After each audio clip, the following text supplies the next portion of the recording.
이 말이 진짜 맞는 듯. 인간관계를 끊고 사는 사람은 누구보다 사람을 좋아했던 사람이다. 만날 때마다 기분이 상하는 친구는 거르자. 친구와 알아왔던 시간과 우정이 꼭 비례하진 않더라고요. 친구는 양보다 질입니다. 아니, 애초에 관계에 목을 매지 마세요. 자존감을 바탕으로 혼자 서세요. 혼자 살아가라는 게 아니라 외로움을 받아들이세요. 인간은 필연적으로 외로운 존재입니다. 이걸 받아들이지 못하니 관계에 목을 매고 관계에 엮이고 고통스러워하는 겁니다. 외로움을 받아들이고 자존감을 확인할 때 비로소 그 누구와도 자연스러운 관계를 만들어 갈 수 있습니다. 오래됐다고 꼭 찐우정은 아니더라. 은근 나를 무시하고 배려심 없는 친구지. 아쉬울 때만 나를 찾는 친구. 참고 참다가 30년 넘은 관계 손절했습니다. 둘이 있을 땐 잘해주는데 다른 친구들이 있으면 날 깎아내려 놀림거리로 삼는 친구 손절해야 합니다. 친하단 이유 하나로 선 넘는 걸 합리화하는 애들. 친구랑 너무 친해지지 마세요. 적당한 게 좋습니다. 인생 친구 한 명이라도 있음 성공한 인생이지 그만큼 진정한 친구는 얻기 힘들다. 독이 되는 친구의 5가지 유형. 당신의 성장을 방해하는 관계. 우리는 삶을 살아가면서 수많은 사람들을 만나고 관계를 맺습니다. 친구는 그 중에서도 특별한 존재입니다. 기쁨과 슬픔을 함께 나누고 서로에게 힘이 되어주는 존재이기 때문입니다. 하지만 모든 친구가 우리에게 긍정적인 영향을 주는 것은 아닙니다. 때로는 친구라는 이름으로 우리의 성장을 방해하고 자존감을 깎아내리는 독이 되는 친구도 존재합니다. 이 글에서는 심리학적 관점을 바탕으로 독이 되는 친구의 5가지 유형을 살펴보고 각 유형의 특징과 그들이 우리에게 미치는 영향, 그리고 그들과의 관계를 어떻게 설정해야 할지에 대해 이야기해 보려 합니다. 1. 끊임없이 비판하는 친구. 특징. 이 유형의 친구들은 칭찬보다는 비판에 능합니다. 당신의 외모, 성격, 능력 등 모든 것을 평가하고 깎아내립니다. 그들의 비판은 종종 널 위한 말이야 라는 포장지에 쌓여 있지만 실상은 당신의 자존감을 깎아내리고 불안감을 증폭시키는 독입니다. 사례. 대학교 졸업 후 취업 준비를 하고 있는 어씨는 오랜 친구 B씨와 만날 때마다 스트레스를 받습니다. B씨는 어씨의 면접 복장부터 자기소개서 내용까지 사사건건 지적하며 넌 그래서 안 돼. 내가 뭘 할 수 있겠어? 라는 말을 서슴없이 던집니다. 어씨는 B씨의 말에 상처받으면서도 친구니까 라는 생각에 관계를 쉽게 끊지 못하고 있습니다. 영향. 끊임없는 비판은 당신의 자존감을 낮추고 자신감을 잃게 만듭니다. 또한 스스로에 대한 부정적인 생각을 강화시켜 새로운 도전을 두려워하게 만들 수 있습니다. 대처. 이런 친구와의 관계에서는 단호한 태도가 필요합니다. 당신을 존중하지 않고 끊임없이 비판하는 친구와의 관계는 당신에게 아무런 도움이 되지 않습니다. 필요하다면 관계를 재정립하거나 심한 경우에는 관계를 끊는 것도 고려해야 합니다. 2. 끊임없이 경쟁하는 친구. 특징. 이 유형의 친구들은 당신을 경쟁 상대로 생각합니다. 당신의 성공을 자신의 실패로 받아들이고 당신의 행복을 시기합니다. 그들은 끊임없이 당신과 자신을 비교하며 당신을 깎아내림으로써 자신의 우월감을 확인하려 합니다. 사례. 직장 동료 C씨와 D씨는 입사 동기입니다. C씨는 D씨가 자신보다 먼저 승진하거나 프로젝트에서 좋은 성과를 낼 때마다 불편한 감정을 느낍니다. C씨는 D씨에게 운이 좋았네. 내가 뭘 잘했다고. 라는 말을 하며 D씨의 성취를 깎아내립니다. D씨는 C씨의 태도에 상처받으면서도 직장 동료라는 이유로 관계를 쉽게 정리하지 못하고 있습니다. 영향. 끊임없는 경쟁은 당신에게 스트레스를 주고 불안감을 증폭시킵니다. 또한 당신의 성취를 기뻐하지 못하고 항상 다른 사람과 비교하며 자신을 낮추는 습관을 만들 수 있습니다. 대처. 건강한 경쟁은 서로에게 자극이 될 수 있지만 끊임없는 비교와 시기는 당신에게 아무런 도움이 되지 않습니다.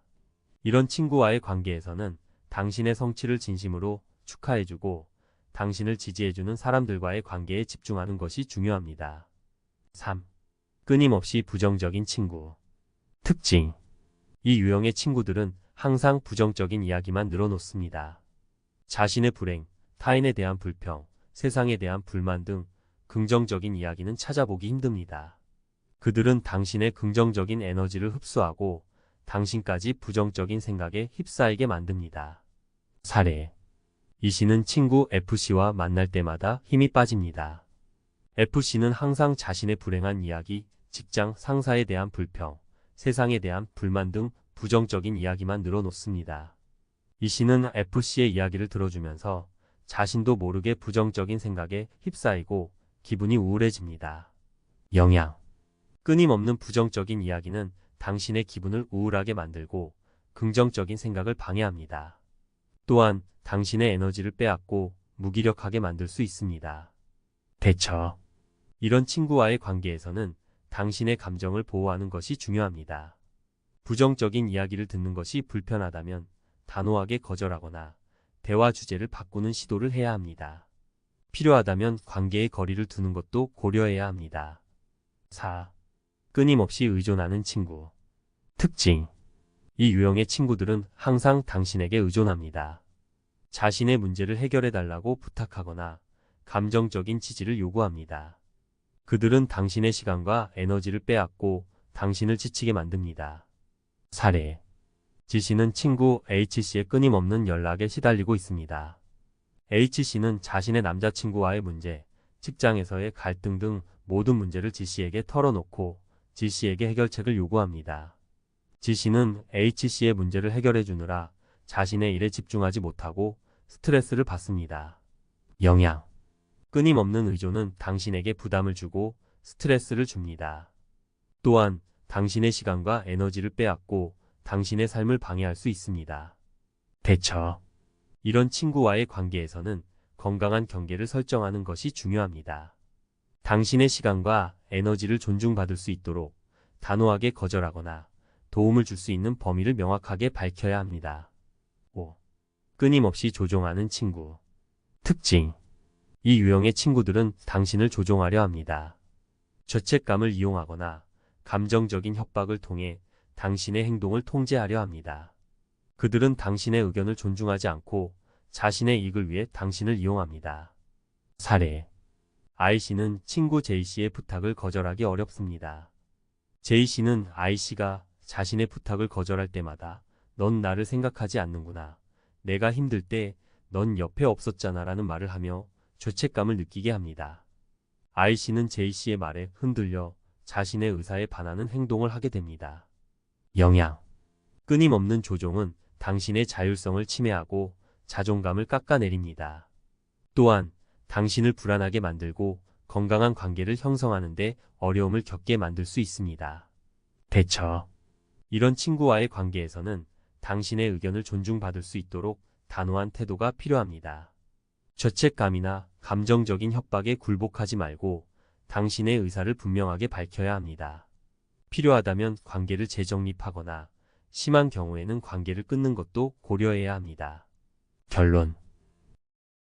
친구는 우리 삶에 큰 영향을 미치는 존재입니다. 하지만 모든 친구가 우리에게 긍정적인 영향을 주는 것은 아닙니다. 때로는 친구라는 이름으로 우리의 성장을 방해하고 자존감을 깎아내리는 독이 되는 친구도 존재합니다. 독이 되는 친구는 당신의 성장을 방해하고 자존감을 깎아내리며 긍정적인 에너지를 흡수합니다. 그들은 당신의 삶에 스트레스와 불안을 가져오고 건강한 관계 형성을 방해할 수 있습니다. 따라서 우리는 주변 사람들을 잘 살펴보고 독이 되는 친구를 가려낼 수 있는 안목을 길러야 합니다. 그리고 그들과의 관계를 재정립하거나 필요하다면 관계를 끊는 용기도 필요합니다. 진정한 친구는 당신을 지지하고 격려하며 함께 성장하는 사람입니다. 독이 되는 친구를 멀리하고 진정한 친구들과 함께 건강하고 행복한 삶을 만들어 나가시길 바랍니다. 기억하세요. 당신은 소중한 존재입니다. 당신을 존중하지 않고 당신의 성장을 방해하는 사람들과의 관계에 얽매일 필요는 없습니다. 당신의 행복을 위해 그리고 당신의 빛나는 미래를 위해 현명한 선택을 하시길 바랍니다. 전문가 조언. 자신의 감정에 귀 기울이세요. 친구와의 관계에서 불편함, 스트레스, 불안 등 부정적인 감정을 느낀다면 그 관계를 다시 한번 생각해 볼 필요가 있습니다. 솔직하게 대화하세요. 친구의 행동이 당신에게 상처를 준다면 솔직하게 이야기하고 개선을 요구하세요. 단호하게 거절하세요. 친구의 부탁이나 요구가 당신에게 부담이 된다면 단호하게 거절하는 법을 배우세요. 자신을 우선시하세요. 당신의 행복과 건강이 가장 중요합니다. 당신을 존중하지 않고 당신의 성장을 방해하는 사람들과의 관계에 얽매이지 마세요. 전문가의 도움을 받으세요. 독이 되는 친구와의 관계를 정리하는 데 어려움을 느낀다면 심리상담 전문가의 도움을 받는 것도 좋은 방법입니다. 마무리하며 인간관계는 삶의 중요한 부분을 차지합니다. 하지만 모든 관계가 우리에게 긍정적인 영향을 주는 것은 아닙니다. 독이 되는 친구를 가려내고 그들과의 관계를 현명하게 관리하는 것은 우리의 행복과 성장을 위해 매우 중요합니다. 이 글이 여러분의 건강한 인간관계 형성에 도움이 되기를 바랍니다.